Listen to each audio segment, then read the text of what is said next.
Sevdiğine sözü olan bir kilim dokur. Kilimin dilinden ancak anlayan okur. Sırlarımı verdim sana, sevgimi verdim.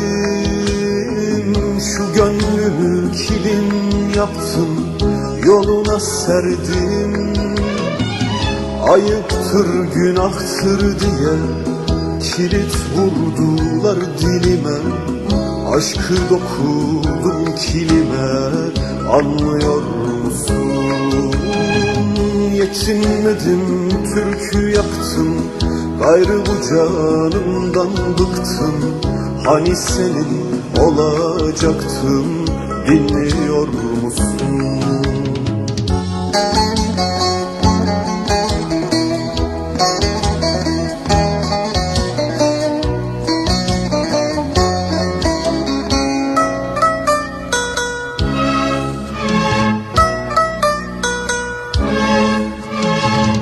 Kilim kalbin aynasıdır, gönlün sesidir. Her nakışı bir duygunun ifadesidir.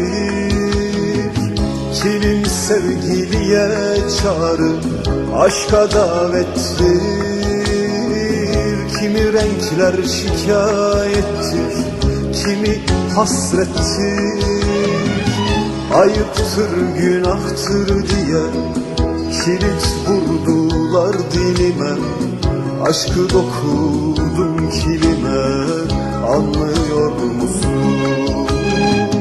Yetinmedim, türkü yaktım, gayrı bu canımdan bıktım. Hani senin olacaktım, dinliyor musun?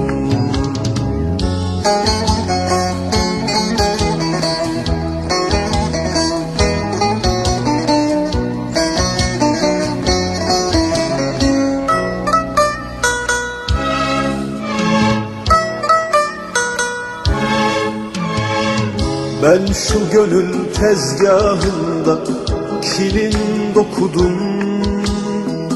Erenlerin dergahında aşkı okudum. Töremizde kilim demek ilim demektir. Kilim sevdadır, özlemdir, derttir, istektir. Ayıptır, günahtır diye kilit vurdular dilime. Aşkı dokudum kilime, anlıyor musun? Yetinmedim, türkü yaktım, gayrı bu canımdan bıktım. Hani senin olacaktım, dinliyor musun? Anlıyor